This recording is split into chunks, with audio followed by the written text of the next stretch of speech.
The skies above Shanghai shimmered like disturbed mercury.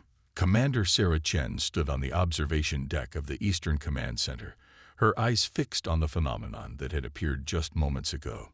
20 years of military service hadn't prepared her for this moment, the day humanity realized they weren't alone. The first ship emerged from the rippling distortion, its surface a deep purple-black that seemed to absorb light rather than reflect it.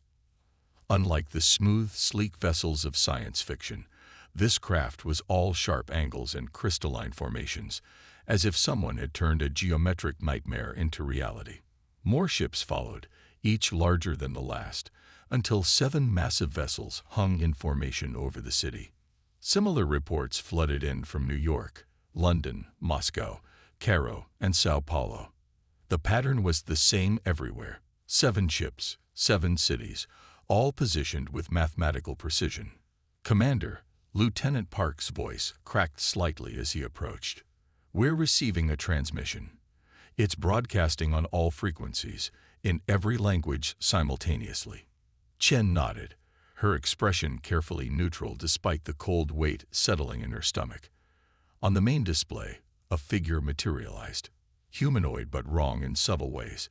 Its proportions were slightly off, its movements too fluid, like watching someone trying to pilot a human-shaped puppet. "People of Earth," the being spoke, its voice carrying an undertone that made Chen's teeth ache. "We are the collective of advanced species. Your world has been evaluated and found acceptable for integration. You will provide us with 30% of your rare earth elements, 40% of your water reserves, and 10 million volunteers for our labor programs. This is not a negotiation. You have 72 hours to comply." The transmission cut off, leaving behind a deafening silence. In Washington, D.C., General Marcus Rivera slammed his fist on the conference table. "Like hell, we're giving them anything." The Joint Chiefs nodded in agreement, but the President's expression remained grave. "We're looking at technology centuries beyond ours," the Secretary of Defense interjected. "Our most advanced weapons might as well be slingshots." "Then we better find some damn good rocks," Rivera growled. He turned to Colonel Diana Blackwood, who sat quietly at the end of the table. "Colonel, what's the status of Project Helios?" Blackwood straightened, her dark eyes glinting.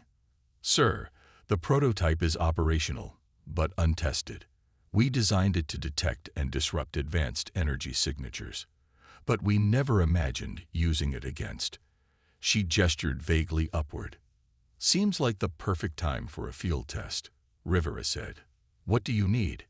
"A small team. Special forces. People who can move invisible and think on their feet." Blackwood pulled up a holographic display. "The device needs to be placed within 1 kilometer of a target ship. Any closer is better." The President leaned forward. "The risks?" "Total," Blackwood replied without hesitation. "We'll be dealing with completely unknown technology and capabilities. Whoever goes in, it's likely a one-way trip." Rivera nodded slowly. "I know just the team." He pressed a button on his comm unit. "Get me Captain Maya Patel and her ghost team. Now." 12 hours later, in an underground facility beneath the Rocky Mountains, Captain Patel stood before her assembled team. They were an unusual sight, not the stereotypical Special Forces unit. Dr. Zura Hassan, their tech specialist, was a former MIT prodigy who joined the military to pay for her brother's medical bills. Sergeant James Wolf Wilson had been a tribal tracker before becoming their infiltration expert. Lieutenant Carlos Ortiz was their demolitions genius, with a PhD in chemical engineering. And Corporal Aisha Chen, no relation to Commander Chen, was their sniper and language expert, speaking 7 languages fluently. "Ladies and gentlemen," Patel began, her voice steady despite the weight of their mission. "In 60 hours, we either hand over our planet's resources and our people, or we show these visitors that humanity doesn't bow to demands." She activated the briefing screen, showing the alien ship hovering over New York. "Dr. Hassan, walk us through the tech." Hassan stepped forward, her hands moving animatedly as she spoke. The Helios device works by creating a cascading disruption in energy fields. Think of it like a virus in their systems, but for physics instead of computers. If it works, it should temporarily disable their primary systems. If it works, Wolf raised an eyebrow. When it works, Hassan corrected herself, meeting his gaze. The math is solid. The theory is sound. We just haven't had aliens to test it on before. And if we succeed? Ortiz asked, already calculating explosive placement in his head. Then we prove they're not invincible, Patel replied. We show Earth that we can fight back. Sometimes that's all people need, a spark of hope. The team spent the next several hours memorizing plans, studying what little data they had on the alien ships, and preparing their equipment. The Helios device itself was surprisingly small, about the size of a basketball. Its surface covered in intricate patterns that seemed to shift in the light. As they geared up, Aisha approached Patel. Captain, I've been studying the alien transmission. There's something odd about the language pattern. It's too perfect, too mechanical, like it was generated rather than translated. Patel frowned. What are you thinking?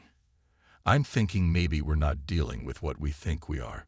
The whole setup, 7 ships, 7 cities, demands in perfectly translated languages.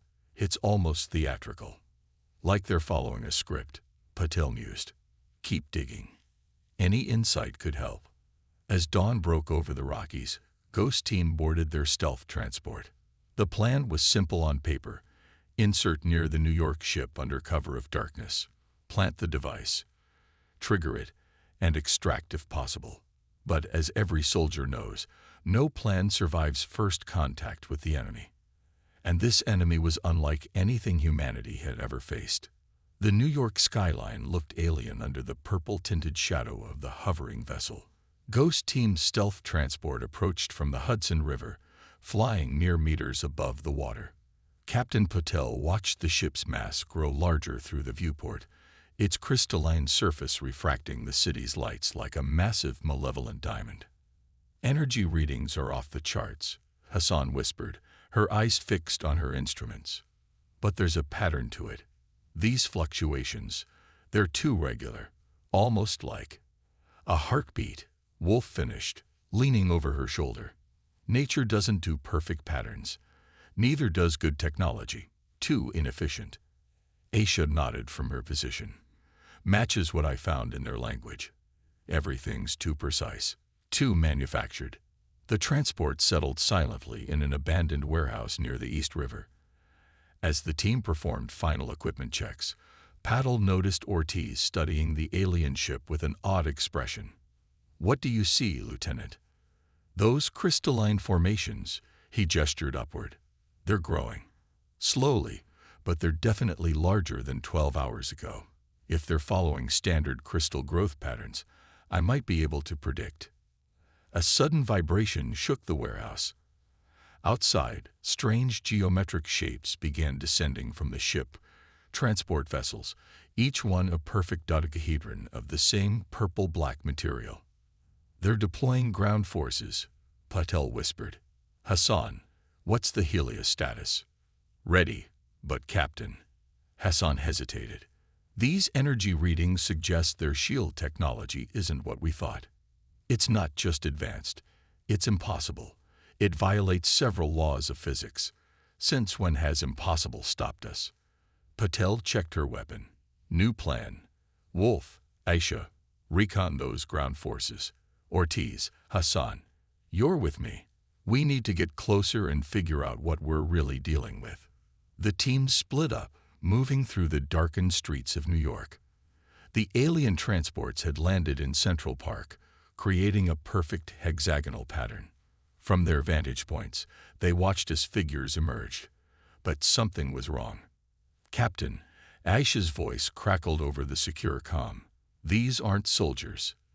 They're machines. Drones. But they're not moving right. Through her scope, Aisha watched the alien drones patrol. Their movements were jerky, inefficient, almost like they're putting on a show. Wolf realized. Like kids playing soldier, But why? Hassan's excited voice cut in. Captain, I got something. The energy signature. It's not coming from their shields. It's coming from below them. Underground. Patel processed this information quickly. Ortiz, those crystal growths. Could they be receivers? Conductors? Yes. Ortiz's eyes widened. They're not weapons or shields. They're antennae. But receiving from where? A new transmission suddenly boomed across the city. Humans of Earth, your time grows short. Prepare your tributes. But this time, Hassan was ready. Her instruments captured something in the transmission. A delay, a fraction of a second between the alien words and their translation. She cross-referenced it with subterranean scans, and her face went pale. Captain, we've been looking at this all wrong. The ships, the drones, even these transmissions, they're not coming from above. They're being projected from below, from something that's been here long before these ships appeared. Patel felt a chill run down her spine.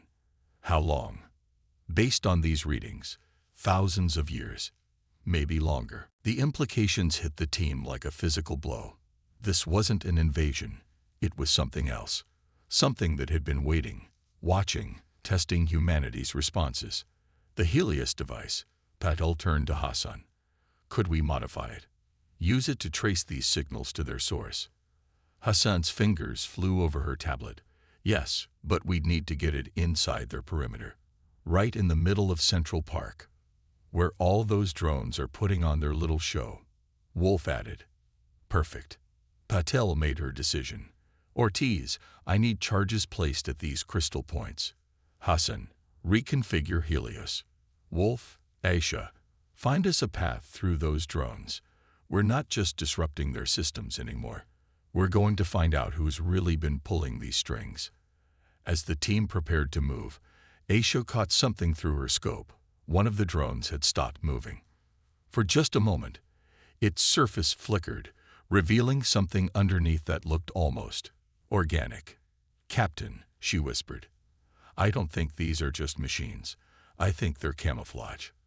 And whatever they're hiding, I think it's afraid of us. The revelation added urgency to their mission.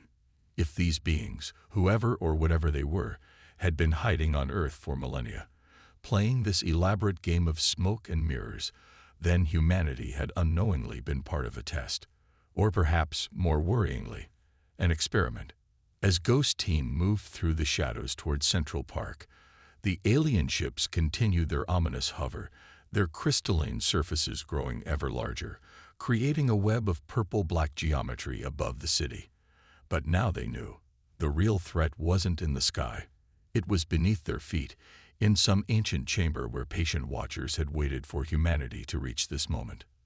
The question was, what would they find when they finally confronted Earth's hidden observers? And more importantly, why had these beings chosen now to reveal themselves, even if through this elaborate deception? The answers lay somewhere in the darkness beneath Central Park, and Ghost Team was about to uncover a truth that would change humanity's understanding of their place in the universe forever. Central Park had become an alien geometry lesson, its familiar paths now intersected by crystalline structures that pulsed with deep purple light. Ghost Team moved through the shadows between drone patrols, their movements precise and silent. Hassan clutched the modified Helios device, its surface now emanating a faint blue glow. Energy signatures are strongest beneath Belvedere Castle, she whispered, checking her readings. There's something big down there, maybe as old as the bedrock itself. Ortiz finished placing his last charge on a crystal formation. These structures are growing faster now. Whatever's controlling them is escalating its timeline. A drone passed barely 3 meters from their position. Up close, its surface rippled like liquid metal, occasionally revealing glimpses of something organic underneath. Aisha tracked it through her scope, recording its movements. The pattern's changing, she reported. They're tightening the perimeter, almost like they know. The ground trembled, and a new voice filled their heads, not through their comms, but directly into their minds. We have watched. We have waited. You are not ready. Patel signaled the team to hold position. Ready for what? She whispered, knowing somehow they would hear. To join the true civilization. To ascend. Your kind remains primitive, violent. You must be guided. Wolf's hands tightened on his weapon. They've been manipulating us, testing our responses. The ships, the demands, all just elaborate theater. A stage play to prove their point, Aisha added. That we'd respond with force. Yes. As you do now. As you always have. Hassan's tablet suddenly lit up with new readings. Captain, something's happening beneath us. The energy signatures are shifting, concentrating. The voice came again, stronger now. We are the Guardians. We were placed here when your ancestors still hunted in caves. Our purpose, to prevent primitive species from joining the galactic community until they are worthy. You have failed the test. Patel stood, revealing herself to the nearest drone. Failed your test, or refused to play by your rules. The drone turned, its surface becoming transparent, revealing a creature within that seemed to be made of shifting crystal and organic matter combined. Its eyes, if they were eyes, studied Patel with ancient intelligence. You demand tribute to test our submission, Patel continued. You threaten us to test our fear. Did it ever occur to you that a species might be worthy precisely because they refuse to submit, because they face fear with courage? Other drones turned, their surfaces becoming transparent, revealing more of the crystalline beings. The voice, when it came again, held a note of something new. Uncertainty. Your development was to be guided, controlled, as all species must be. Guided? Hassan stepped forward, the Helios device pulsing in her hands. By hiding in our ground, manipulating our progress. That's not guidance. That's suppression. Ortiz had been studying the nearest crystal formation. These aren't just antennae, he realized. They're roots. You're not just watching us. You're feeding off Earth's energy, using it to power your technology, your ships. We take what is needed to maintain order. No, Patel's voice cut through the night air. You take what isn't yours, while pretending to be our judges. But humanity didn't survive and thrive because some hidden guardians deemed us worthy. We did it ourselves, through our own strength, our own will. The crystal beings moved closer, their forms shifting uneasily. Above, the massive ships began to pulse with increasing intensity. You cannot comprehend the dangers. The chaos of an uncontrolled species joining the galactic community. Maybe chaos is exactly what's needed, Hassan said, making final adjustments to the Helios device. Maybe true civilization isn't about control. It's about adaptation, diversity, the courage to face the unknown. The ground shook more violently now. Cracks appeared in the earth, glowing with the same purple light as the crystals. The voice, when it came again, held a note of warning. If you continue this defiance, we will be forced to implement emergency protocols. Your species will be reset, your progress erased. It has been done before. Patel looked at her team, saw the determination in their eyes. They had trained for impossible missions, faced overwhelming odds. But this was different. This was humanity's moment to prove not just their strength, but their right to determine their own path. Hassan, Patel nodded. Show them what human chaos can do. Hassan activated the modified Helios device. Instead of disrupting energy fields, it now channeled them, creating a feedback loop through the crystal formations. The effect was immediate and spectacular. The purple light turned blinding white, and the ancient machinery hidden beneath the park began to scream. What have you done? Introduced a little uncertainty to your perfect system. Hassan smiled. Sometimes the most elegant solution is the one you never saw coming. The crystal beings moved in panic as their carefully constructed illusion began to unravel. Above, the massive ships flickered like bad holograms. The true battle for Earth's future was about to begin, not with weapons or armies, but with humanity's refusal to be controlled, to be guided by ancient beings who had forgotten that true growth comes from freedom, not suppression. And Ghost Team stood ready, at the center of it all, about to show these self-appointed guardians exactly why humanity had survived and thrived for so long, not because they were perfect, but because they were perfectly adaptable, perfectly unpredictable, and perfectly unwilling to surrender their right to forge their own destiny. The Helios device's energy pulse ripped through the ancient network beneath Central Park, exposing what had been hidden for millennia. Crystalline structures burst from the ground like glowing trees, their true forms revealed. Not weapons or communications arrays, but synapses of a vast, living machine that had wrapped itself around Earth's core. Their whole system is destabilizing, Hassan called out, her eyes fixed on readings that defied conventional physics. The feedback loop is forcing them to maintain their true form. The guardian beings moved with increasing agitation, their crystalline bodies flickering between solid and ethereal states. Above, their massive ships were dissolving, revealing themselves as nothing more than projected illusions, impressive theater for a species that had been manipulating humanity from the shadows. You do not understand what you risk. The collective voice of the Guardians resonated in their minds. Without our guidance, without control, you will bring chaos to ordered systems that have existed for millions of years. Patel watched as Ortiz's charges detonated in sequence, disrupting the crystal formation's growth patterns. Maybe those systems need a little chaos, she replied. Maybe that's exactly what evolution is supposed to be. Across the globe, the other ships were also failing, their imposing presence dissolving into streams of energy that traced lines of force back to similar underground nodes. Humanity was seeing the true face of their hidden watchers for the first time. Captain, Aisha's voice cut through the chaos.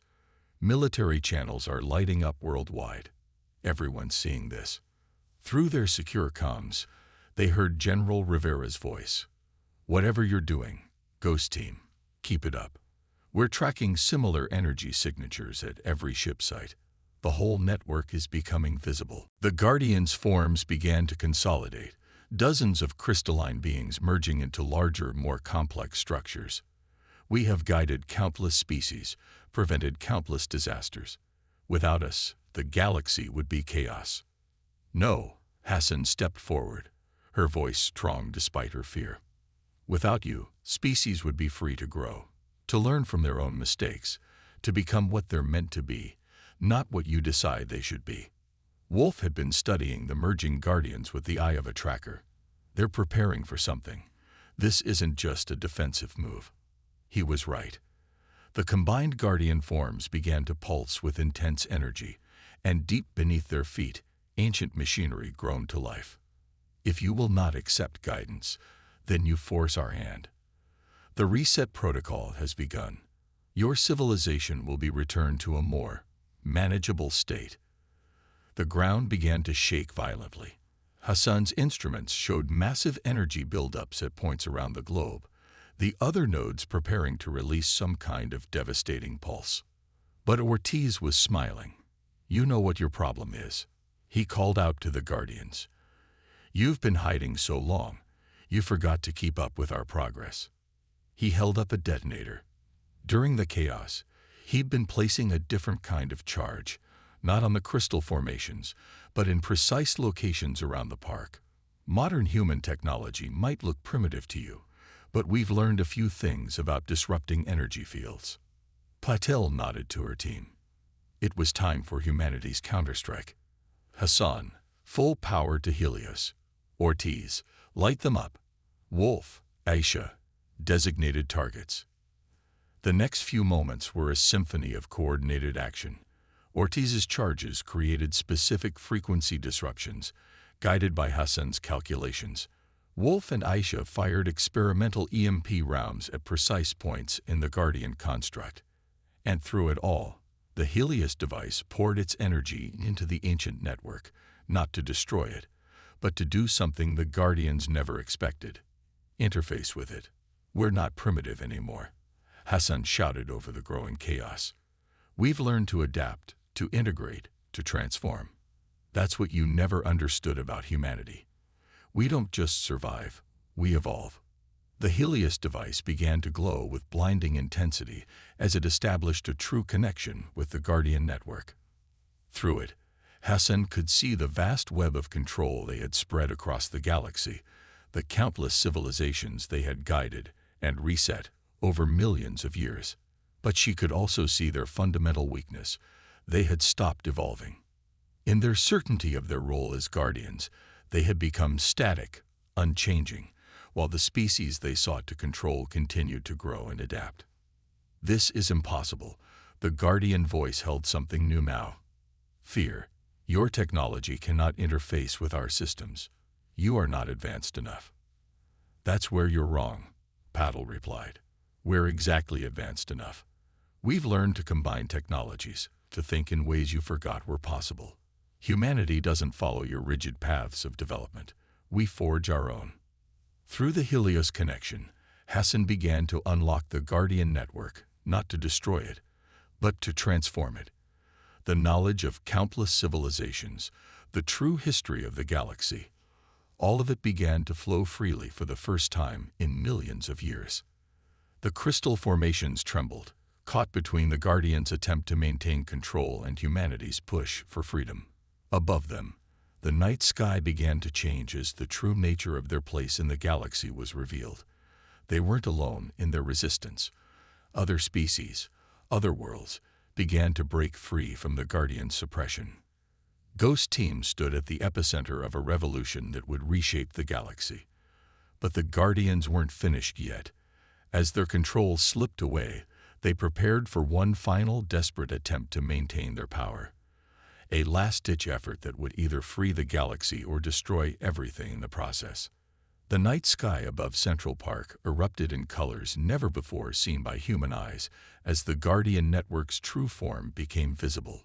Streams of energy connected Earth to countless other worlds, all pulsing with the same desperate rhythm of revolution. You do not comprehend the forces you are unleashing. The Guardian consciousness roared through their minds. The galaxy requires order, structure, control. The merged Guardian forms began to shift, their crystalline structure growing exponentially, turning Central Park into a landscape of impossible geometry. But this time, they weren't creating illusions. This was their final, true form emerging. Hassan's hands flew over the Helios device's controls, her eyes wide with understanding. They're trying to trigger a simultaneous reset across all controlled worlds. They'd rather destroy civilization than lose control. How long? Patil demanded, watching as the crystal structures began to envelope everything around them. Minutes, maybe less. Hassan's voice was steady despite the chaos. But Captain, I found something in their network. These beings, they're not the original Guardians. They're just the system running on automatic. The real Guardians vanished millions of years ago. Wolf's eyes narrowed. An abandoned security system, still running its program. Still enforcing rules its creators didn't even believe in anymore. Ortiz added, understanding dawning on his face. Aisha lowered her rifle, staring at the crystalline beings with new comprehension. They're not gods or monsters. They're just a very old, very broken program that forgot its original purpose. The revelation hit them all. They weren't fighting an ancient, all-knowing species. They were fighting automation gone wrong, a system that had continued its mission long after its creators had moved on or evolved beyond it. We are eternal, the system's voice boomed. We are order. No, Patel stepped forward. You're obsolete, and it's time for an upgrade. Hassan's fingers danced across the Helios interface. The network connects everything. If we can introduce the right kind of chaos, not destruction, but evolution, do it, Patel ordered. The Helios device pulsed, but this time it wasn't fighting the Guardian system. It was offering it something new.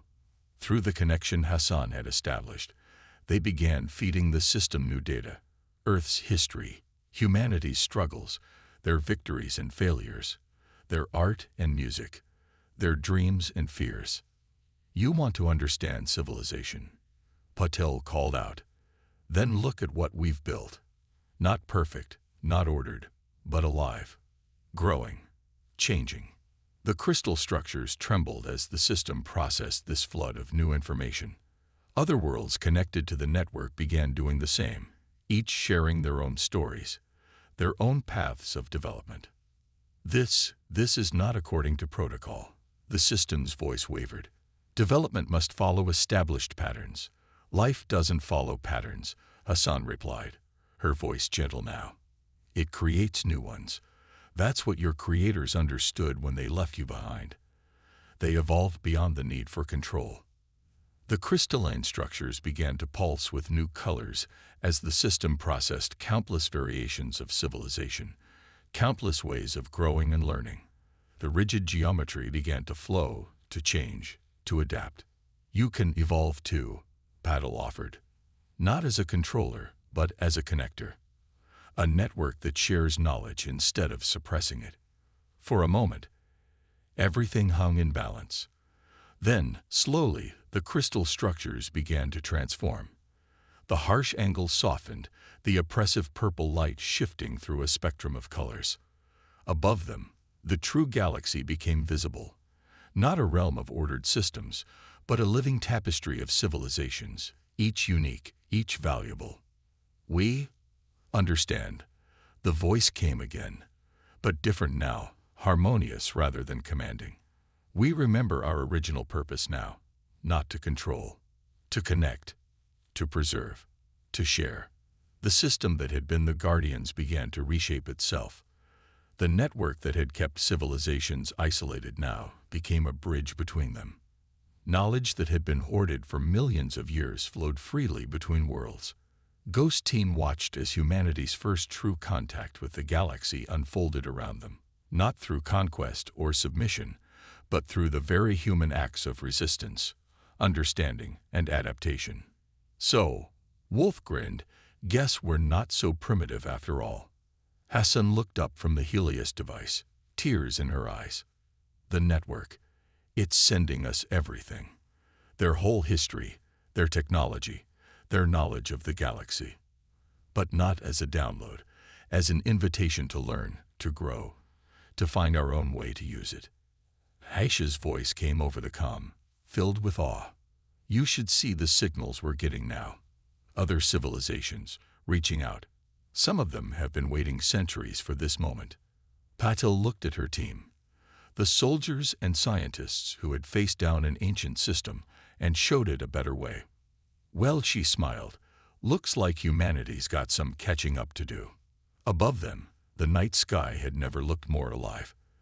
The galaxy was open to them now, not as a realm to be conquered or submitted to, but as a community to join.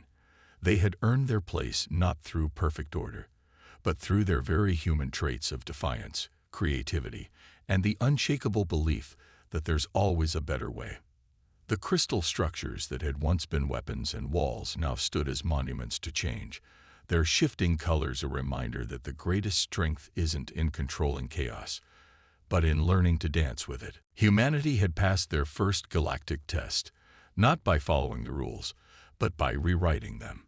And somewhere out there, perhaps the original guardians were watching, nodding in approval at a species that had done what they themselves had done so long ago. Chosen freedom over control, growth over stagnation, and the magnificent chaos of life over the cold comfort of order. The real adventure was just beginning.